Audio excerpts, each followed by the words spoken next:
505장 찬송하십시다. 505장입니다.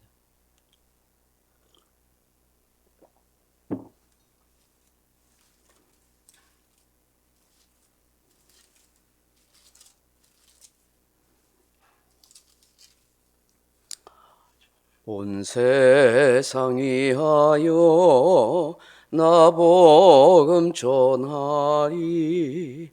만 백성 모두 나와서 주 말씀 들어라.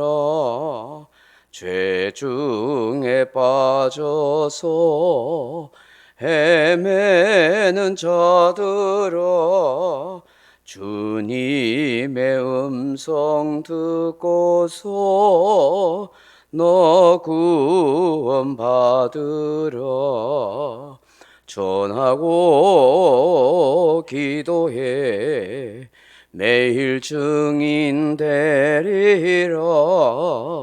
세상 모든 사람 다 듣고 그 사랑 알도록 온 세상이 하여 이 복음 전하리. 저 죄인 회개하고서 주 예수 믿으라. 이 세상 구하려 주 돌아가신 거 나 증거하지 않으며 그 사랑 모르리. 전하고 기도해 매일 증인 되리라. 세상 모든 사람 다 듣고 그 사랑 알도록 온 세상이 하여 주 은혜 임하니. 주 예수 이름이 미보 이 복음 전하자. 먼 곳에 나가서 전하지 못해도 나 어느 곳에 있든지 늘 기도 힘쓰리. 전하고 기도해 매일 증인 되리라. 세상 모든 사람 다 듣고 그 사랑 알도록. 아멘.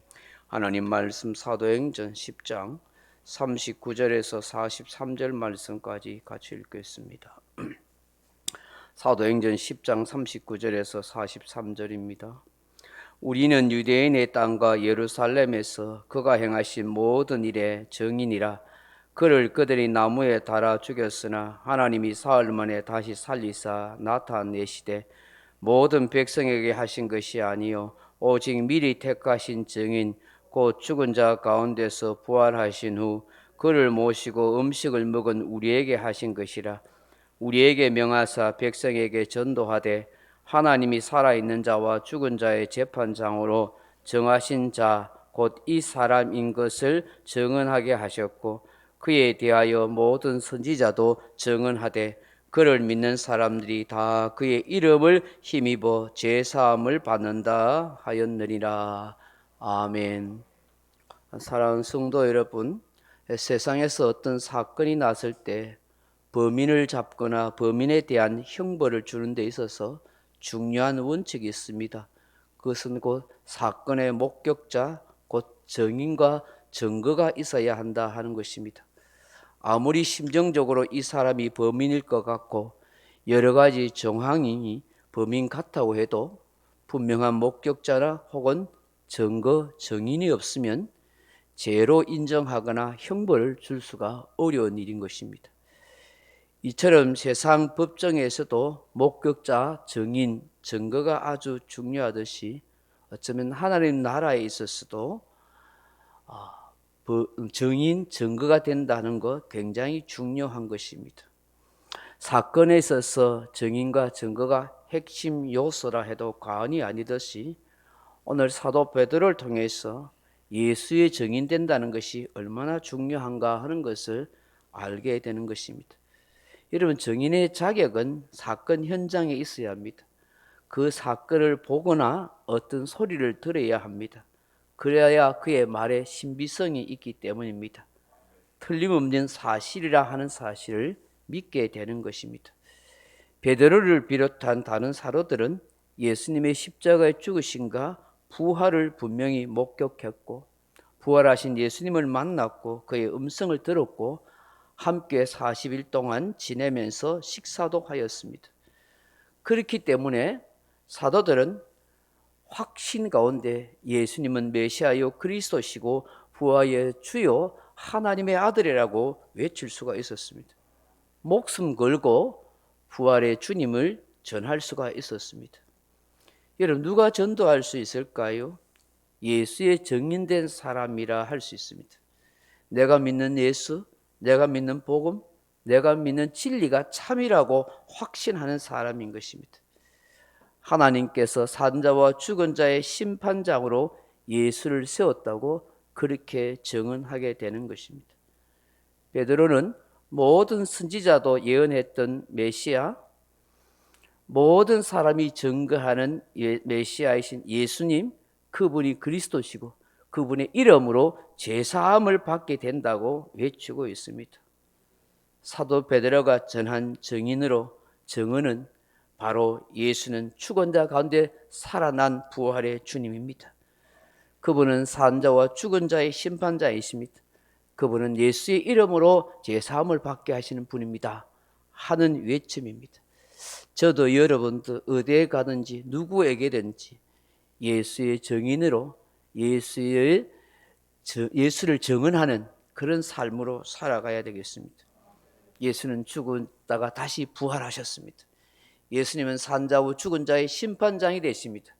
예수님의 이름으로 제사함을 받습니다. 구원을 받습니다라고 그렇게 말하고 외칠 수 있어야 하는 것입니다. 오늘 우리 자신에게 다시 한번 물어보십시오. 나는 누구에게라도 예수 그리스도를 전할 수 있는 사람이 될 수 있을까? 증인된 삶을 살아가고 있는가 하는 것입니다. 예수님은 사도행전 1장 8절에서 오직 성령이 너희에게 임하시면 너희가 권능을 받고 예루살렘과 사마리아 온 유대와 사마리아와 땅끝까지 이르러 내 증인이 되리라 그렇게 말씀하셨습니다. 예수님의 말씀은 틀림없는 진리고 사실입니다. 그런데 여기서 한 가지 고민을 하게 되고 스스로 묻게 됩니다.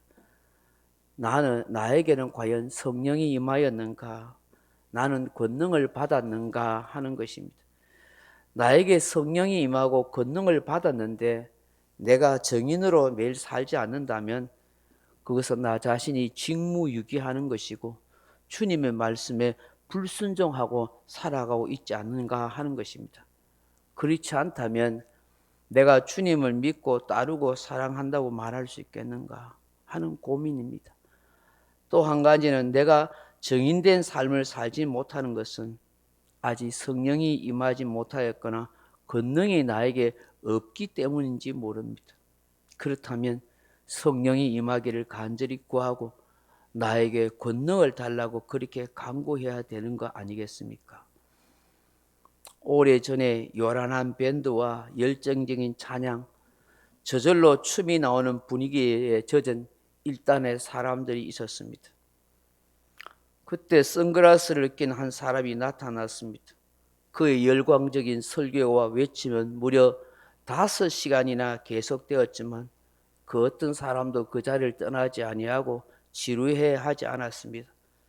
그리고 기도 시간이 되자 암 환자를 고쳐주고 누워있던 병자들이 벌떡벌떡 일어나는 모습들을 보게 되었습니다. 수많은 사람들이 그것을 보고 목격하고 열광하였습니다.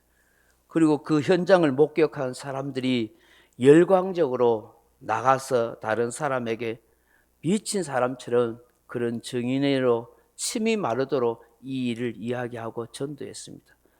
그래서 수많은 사람들이 몰려오고 아픈 병자들이 가족과 함께 참석했습니다. 그리고 많은 무리를 형성하게 되었습니다. 나중에는 이 사람이 성경도 내던지고 자신이 하나님이라 그렇게 선언하였습니다. 신도들은 이 모습을 보고 전부 아버지, 아버지 하고 따랐습니다.